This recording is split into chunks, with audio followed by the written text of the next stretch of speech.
Bon, Johan, on revient sur ta très très belle série, ta grande série, et puis ton record de Saint-Brévin. Donc maintenant, ça fait 4 semaines, 6 semaines que c'est passé tout ça. Donc tu étais sur un joli nuage à ce moment-là. Donc maintenant, tu es revenu sur Terre. On a tous admiré. Comment tu analyses un peu ce qui s'est passé là-bas? Parce qu'en fait, c'était le dernier match. Tu pouvais encore passer, mais bon, on ne sait pas ce qui se passe dans la tête d'un joueur. Tout ce qu'on a vu, c'était un joueur qui avait beaucoup d'aisance, là, qui semblait quasiment dans la situation de ne pas manquer, quoi. On a tous eu ce sentiment-là quand on a vu le match.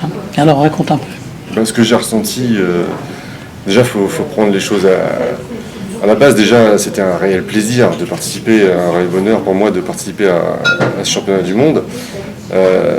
J'y ai cru pendant près d'un an, parce que c'est vrai que c'est les tournois de la saison qu'on va passer et puis la finale de France qui comptait pour la sélection. Et donc j'avais bien démarré la saison, donc il y avait toutes les chances que je puisse faire partie des 3 sélectionnés. On parlait depuis le début de la saison qu'il y aurait probablement 3 Français sélectionnés, mais il n'y avait rien de sûr. Donc c'est vrai que j'ai été assez tendu en fait toute la saison pour espérer me qualifier. Et puis à un mois de l'événement, j'apprends que je suis sélectionné, donc c'est un vrai plaisir, un vrai bonheur. J'y vais vraiment avec beaucoup de plaisir et pas forcément avec une grande ambition. J'avais pas grand chose à perdre. Donc voilà. J'ai été assez tendu. Paradoxalement, j'étais assez tendu lors de la première phase. Puisque je me suis dit, quand j'ai vu les poules, tout est jouable et pourquoi pas sortir et aller dans les 8. En fait, le fait d'être passé de cette poule-là, dans la deuxième phase, j'ai rencontré trois joueurs, 3 figures du billard, donc c'était vraiment du grand plaisir pour moi de les rencontrer. Et ce dernier match, j'avais perdu les 2 premiers, contre Caudron, contre De Becker. Je joue contre Blondal, c'est un bonheur. Et puis donc je joue beaucoup plus détendu comme tu dis. Et c'est vrai que cette série-là, je l'ai sortie, je ne sais pas encore comment. Je m'en suis pas rendu compte, même après le match, forcément, je savais que j'avais fait quelque chose de bien, mais c'est vraiment en voyant tous les gens descendre des tribunes et puis venir me féliciter. Il y avait une personne sur 3 qui avait les larmes aux yeux, en disant que je leur avais vraiment apporté quelque chose de formidable pendant ce moment. Et donc c'est tout ça qui m'a fait prendre conscience que j'ai réalisé quelque chose de très bien, quoi. Mais tu as fait la série de 100 déjà au niveau international, on a tout ça, on le sait. Mais la série de 150, bon là tu ne l'as pas faite parce que les circonstances, les parties sont en 150, donc c'est pas facile aujourd'hui de faire 150 sur manche, ou en une seule reprise, ou 2.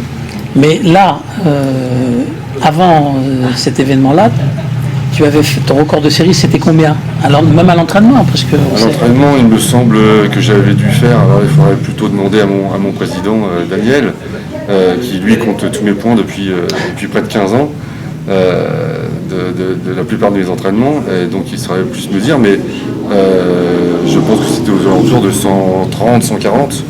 Je ne sais pas si j'avais déjà dépassé les 150 à l'entraînement, je ne pense pas. Ouais, enfin pas loin, mais voilà, tu n'avais pas fait, quoi. Non, tout à fait. Donc je l'avais réalisé déjà une quinzaine de fois la série de 100 à l'entraînement. Peut-être un peu plus, je ne sais pas, mais en fait c'était pas non plus, c'est pas une série que j'avais l'habitude de réaliser, même à l'entraînement.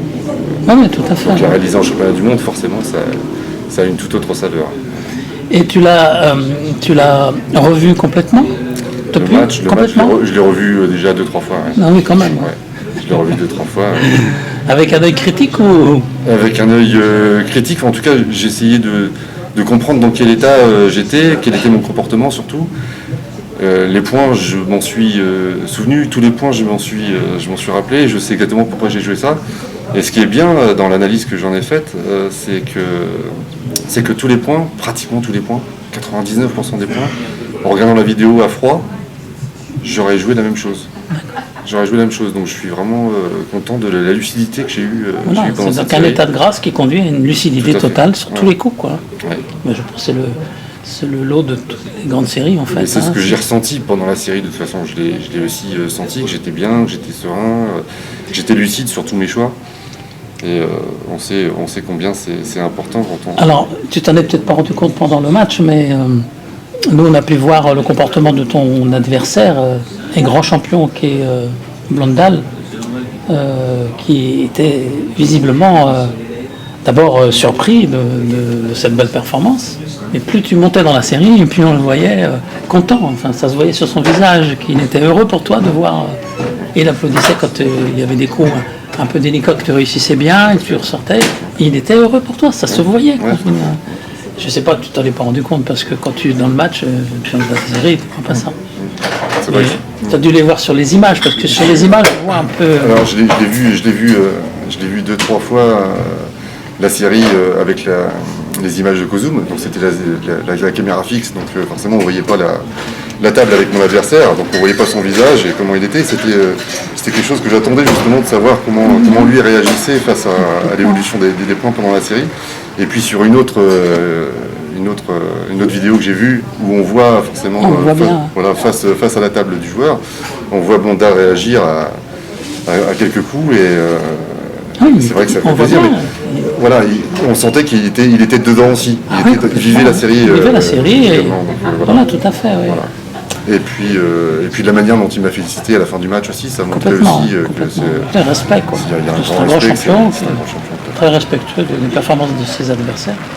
Donc, alors qu'est-ce qu'on va faire maintenant? On attend quoi alors? On attend quel événement pour que tu fasses la série de 150, quoi? Hein, le prochain coup, c'est quoi? C'est 150? 150, oui, il faudrait les faire une Tu seule l'as fait reprise. 150 en 2 coups. On va faire 150 en un coup, non? Oui, alors je ne sais pas si je serai en mesure, où j'aurai la possibilité et puis la chance de pouvoir reproduire cette série-là dans un tel championnat. Parce que déjà, il faudra que je sois resélectionné. Parce que c'est pas parce que j'ai fait une performance comme ça que je me considère comme le tout meilleur joueur français. Donc forcément, il faudra gagner sa place lors des prochaines échéances internationales. Mais en tout cas, si j'ai le plaisir de pouvoir revivre ce genre de compétition, j'essaierai d'être au moins à la hauteur de ce que je peux faire, la capacité que j'ai pour réaliser. Maintenant, voilà, je l'ai fait une fois, c'est pas forcément un objectif d'essayer de battre ce record, je laisse ça non, mais comme dit aux autres. beaucoup de grands champions disent que ce que tu as fait une fois, tu peux toujours le refaire. Oui. Il y a des paliers psychologiques. C'est vrai. Quand tu n'as jamais fait la série de 100, le jour où tu le fais, après, ça te paraît plus facile. Oui, C'est-à-dire que quand tu es à 80, 85 et que tu vois que tu arrives à 100, tu ne l'as jamais fait, tu as une pression qui s'installe. Et je me dis, tiens, je vais peut-être la faire. Bien sûr. Eh ben, c'est pareil à chaque niveau que tu franchis. Bon, ben voilà, et merci beaucoup. Et puis donc, à très bientôt. Ok.